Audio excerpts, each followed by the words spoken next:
नमस्कार, मैं रवि पंडित और इस वक्त मैं खड़ा हूँ पालगढ़ पूर्व में।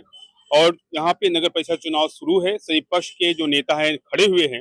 नगर अध्यक्ष भी चुने जाएंगे। 2 दिसंबर को चुनाव है, उसके बाद ये फैसला होगा। फिलहाल ये वार्ड क्रमांक 2 है।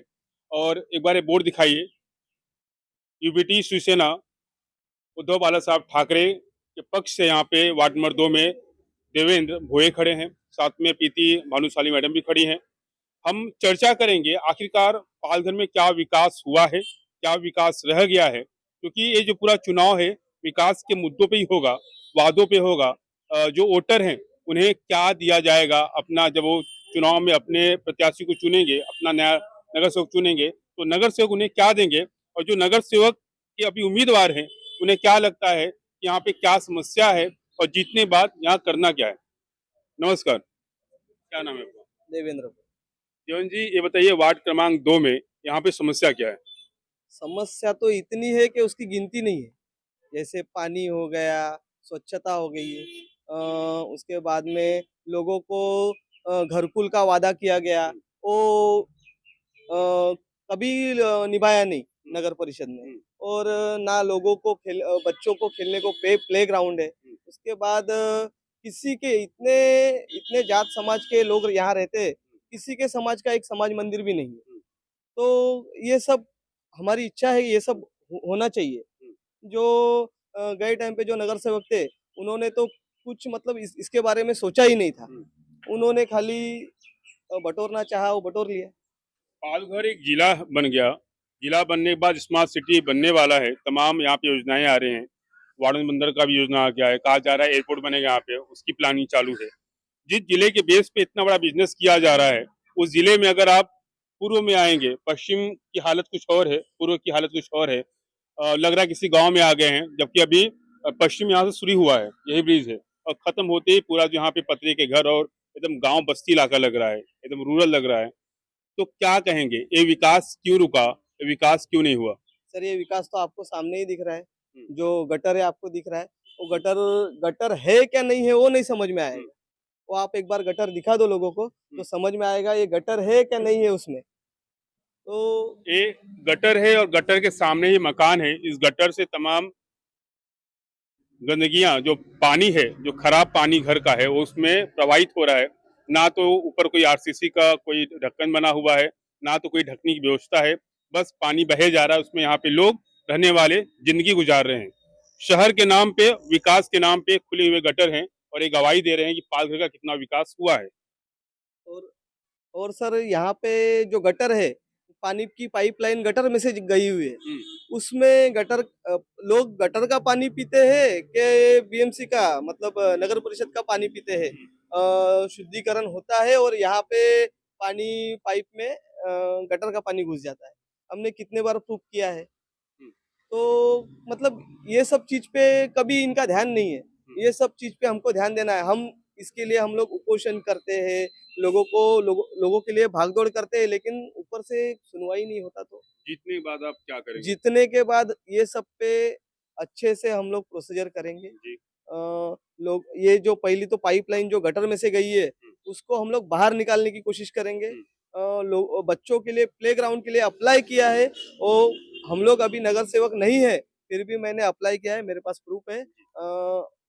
वो प्ले ग्राउंड के लिए जहाँ जैसे कि नवरात्रि हो गया, गणपति हो गया, दही हंडी हो गया, ये उत्सव मनाने के लिए हमारे पास जगह नहीं है। रोड पे सब उत्सव मनाते हैं, रोड पे मंडप डालते हैं। तो इसके लिए एक प्ले ग्राउंड बना एक ग्राउंड चाहिए, हमको जगह चाहिए।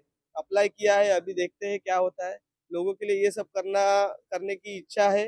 लोगों को अभी घरकुल योजना है, जो सरकार की योजना है, उसका बेनिफिट कुछ भी नहीं मिला है। खाली लोगों को खाली वादे पे वादे करते हैं और खाली वादे पूरे नहीं वादे होते, पूरे तो ये कभी सब होते काम नहीं आप है। पूरा करेंगे जीतने के बाद?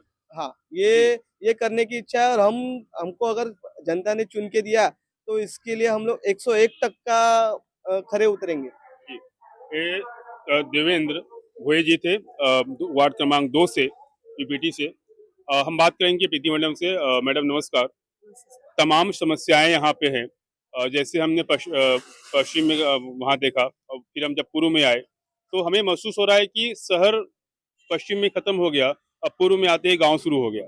जिस जिले के नाम पे इतना विकास किया जा रहा है, जिस जिले के नाम पे इतना विवाद हो रहा है, बड़े बड़े प्रोजेक्ट लाए जा रहे हैं, वादे किए जा रहे हैं, कम से कम 10 लाख लोगों को रोजगार मिलेगा, उस पालघर जिले का जो हालत है पूर्व में इस तरह से लगा कि बस्ती में आ गए हैं, जबकि अभी पालघर यहीं से पूर्व शुरू हुआ है। तो विकास कहाँ है? क्या पालघर का विकास चोरी हो गया है?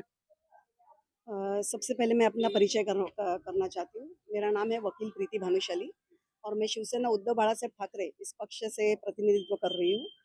तो अभी आपने जो विकास की बात की है, तो मैं भी लोगों को यही समझाना चाह रही हूँ कि हमें हमें अपना वार्ड का विकास हमें खुद करना चाहिए। खुद यानी हम अगर सब जो कैंडिडेट है, जो वोटर्स है, उन्होंने जो अगर मन पे लिया कि हमें हमारा वार्ड सुधारना है, तो उन्हें अपने सोचने का जो दृष्टिकोण है, वो उनको चेंज करना चाहिए। तो अभी यहाँ पे आप जो बोल रहे हैं वार्ड 1 पोर्ट पालघर जिला हुआ है, सबसे बड़ी यानी सही बात है। लेकिन पालघर जिला होने के बाद में पालघर ईस्ट आज भी आपने देखा तो जैसा है वैसे की वैसे ही है।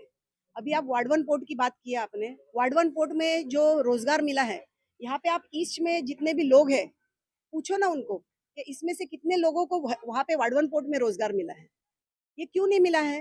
क्योंकि यहाँ पे जो पहले के नगर सेवक है, उन्होंने वैसे लोगों को सूचना दी नहीं है, वैसे एडवाइस दी नहीं है कि हम लोग एप्लीकेशन करेंगे, हम लोग वहाँ पे काम के लिए, हम लोग नौकरी के लिए हम लोग अर्जी करके हम लोग को नौकरी मिलेगा। तो ऐसा लोगों को समझाना, लोगों तक ये बातें पहुंचाना।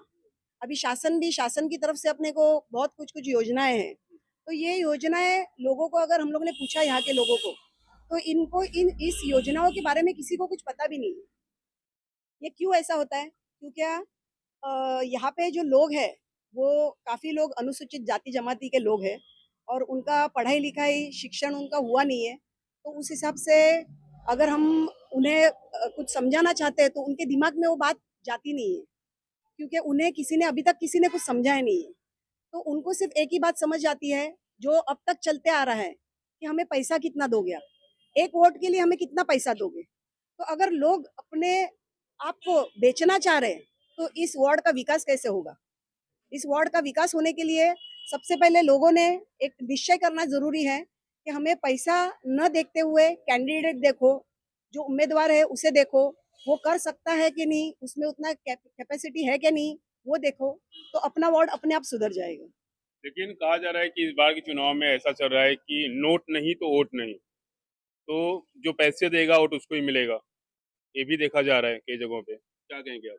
नहीं तो यही पैसे खर्च हो रहे हैं इलेक्शन में? नहीं, ये तो गलत बात है, एकदम गलत बात है। ये एक्चुअली जो ये है ना, ये सिस्टम जो है, ये सिस्टम को ही हमको रुकाना है। बस मैं भी नगर सेवक क्यों हुई है सर? मैं वकील हूँ। मैं अच्छा खासा वकीली में भी मेरा दिन का जो खर्चा है, वो पूरा निकलता है। मैं उसमें सैटिस्फाइड हूँ। लेकिन मैं ये अभी क्यों नगर सेवक बनना चाह रही हूँ? मेरी भी यही इच्छा है कि लोगों के दिमाग में जो गलतफ़हमी है कि पैसे पैसे देके हम लोग अगर वोट देंगे तो हमारा विकास होगा। तो ये सबके सबके दिमाग में से निकालना चाहिए और उन्होंने अपना वार्ड कैसा सुधारे उसके लिए एक अच्छा उम्मीदवार ढूँढना ज़रूरी है। 2010 या 9 या उसके पहले की बात करिए, जो ये पूरा इलाका है, बस्ती है, ये ऐसे ही था, आज भी ऐसे ही है। और सड़क का जो आप कंडीशन देख रहे हैं, ये भी ऐसे ही था, आज भी ऐसा ही है।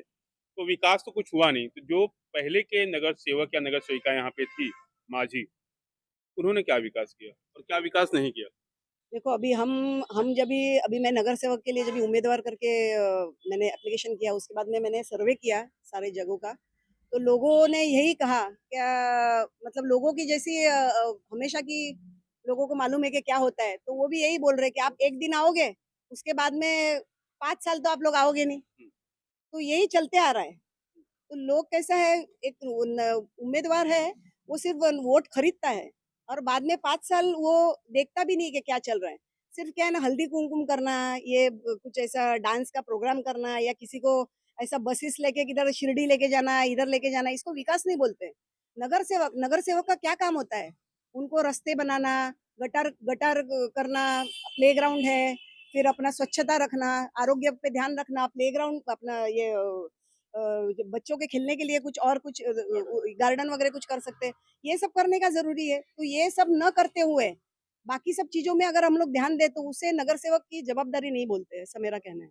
आपके कार्यालय के सामने गटर खुला हुआ है और गटर लगातार बह रहा है। ठीक, वो तो पहले से चल रहा है।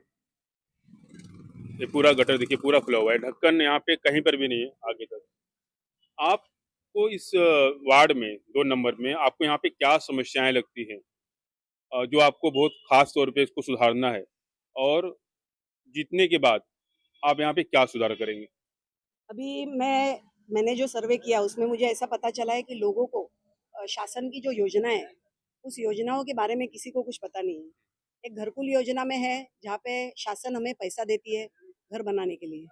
तो जो गरीब लोग हैं जिनके पास पैसे नहीं है उन्होंने अगर ये योजना का लाभ लिया तो उन्हें पक्का घर बन के मिल सकता है। वैसे ही और एक योजना है जो 2011 के पहले जिन्होंने जिनके जिन जिनका अतिक्रमण किया हुआ जगह है वो सरकारी ज़मीन जो अगर होगी तो ऐसे ज़मीनों पर उनकी घर पट्टी और लाइट बिल का अगर हम लोग ने प्रूफ दिया तो वो ज़मीन के नीचे की जो घर के नीचे की जो ज़मीन है उसके नाम का प्रॉपर्टी कार्ड उनका हो सकता है। तो प्रॉपर्टी कार्ड अगर जो उनके नाम का हो गया है तो मालिकाना हक उनको मिल सकता है। अगर ये जगह गवर्नमेंट ने किसी भी प्रोजेक्ट के लिए अगर संपादन किया तो उसका हमें जो मुबदला रहता है वो हमें संपादन का मुबदला हमें मिल सकता है, वो भी 5 गुना मुबदला मिलता है हमें। तो ये लोगों को है ना, ये लोग परिचित नहीं है इस बारे में। तो ये बताने का काम ये एक शिक्षित उम्मीदवार कर सकता है, ऐसी मैं अपेक्षा करती हूँ। और यहाँ पे जो पहले जो थे उन्होंने लोगों को ये समझाना जरूरी था, शायद उन्होंने ये सब समझाया नहीं है, इसीलिए अभी शायद तक उन्हें पता नहीं था। शायद उन्हें पता ही नहीं रहेगा, ये भी बात है, शायद उन्हें पता ही नहीं रहेगा या उनके उनको पता रहेगा लेकिन उनको ये सब करने की इच्छा नहीं लगी रहेगी। उनको क्या है, सिर्फ ठीक है अभी अपना नगर सेवक हो चुके हैं, अभी हम लोग ये कंपनी के कॉन्ट्रैक्ट लेना है, कमीशन लेना है, सब फायदे हैं रास्ते में से जो कमीशन निधि मिलता है उसमें कमीशन लेना है, यही सब। वो ऐसा लोगों की बात सुनते आ रहे हैं कि बाबा ये सब है, लोग इसी के लिए नगर सेवक बनते हैं, ये वो है। तो ऐसा नहीं है, मेरा ऐसा कहना है कि नगर सेवक बनते हो ना तो सेवक के जैसा काम करो अपने नगर के लिए, बस इतनी हम इच्छा एक आखिरी रखते सवाल हैं। एक पूछता हूँ आपसे। आखिरी सवाल है, आप स्वयं महिला हैं, आप जीत के आने के बाद यहाँ के महिलाओं के लिए क्या करेंगे? अभी यहाँ के महिला है और मैं खुद वकील तो हुई, तो महिलाओं के लिए तो सबसे पहले अभी सैनिटेशन का भी है, कितने लोगों को यानी पीरियड्स में जी। वगैरह होते हैं, उनको भी पता नहीं रहता है कि कैसे साफ सफाई रखी जाती है, क्या यूज़ किया जाता है, तो ये सब के बारे में उनको जानकारी देना। उसके बाद में महिलाओं में अभी यहाँ पे है ना, अब हम लोग ने जो देखा तो कितने लोग हैं ना दारू पीते हैं, उनके पति दारू पीते हैं, तो जो दारू पीने के बाद में अपनी औरतों को मारते हैं, बहुत तकलीफें देते हैं, तो लेकिन ये औरतें सहन करती हैं। ये क्यों सहन करती है?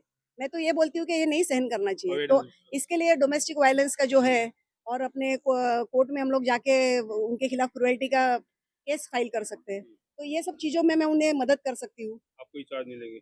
चार्जेस का तो ठीक है, जो नॉमिनल अपना जो चार्जेस है, अभी मैं वकील पेशे में हूँ, तो जो भी नॉमिनल चार्जेस है, जो कोर्ट का खर्चा है उतना ठीक है। बाकी तो अगर उनकी अगर ऐपत नहीं है तो मैं फ्री में भी काम करने की इच्छा रखती हूँ। और मैं अपना वार्ड जितना मैं कर सकती हूँ, जितना वार्ड सुधारने की कोशिश कर सकती हूँ, मेरा ऐसा कहना है रास्ते जो है, गटर है, मच्छर का इश्यू है, पानी का इश्यू है, ये सब मैं सॉर्ट आउट करने की इच्छा रखती हूँ। मैं यहीं पे जन्मी हूँ, इसलिए मुझे ऐसा लग रहा है कि मेरा वार्ड सुंदर, स्वच्छ और विकसित रहे। जी, शुभकामनाएं आपको। धन्यवाद। तो हम वार्ड क्रमांक में दो में थे, हमारे साथ में देवेंद्र भोई जी थे और साथ में प्रीति भानुशाली मैडम थी। तमाम वादे हैं, तमाम विकास की बातें हुई है, और चुनाव जीतने के बाद यहाँ पे बदलाव होगा। जो यहाँ पे समस्या है, चाहे पानी की हो, चाहे गटर सड़क, जो भी समस्या है उनको दूर किया जाएगा। और साथ में प्रीति जी ने कहा है कि यहाँ पे जो लोग हैं जिनका घर सरकारी जगह पे है, कोशिश किया जाएगा कि वो जगह के मालिक बने, कुछ ऐसे कानूनी प्रक्रिया करेंगे और जिससे घर उनका खुद का हो और आगे कभी यहाँ पे बड़ा प्रोजेक्ट आएगा उसको उनका लाभ मिलेगा। खैर, ये सब वादे हैं, लेकिन चुनाव 2 दिसंबर को होगा, उसके बाद तय होगा आखिरकार यहाँ नगर सेवक कौन बनेगा और जनता किसे चुनेगी।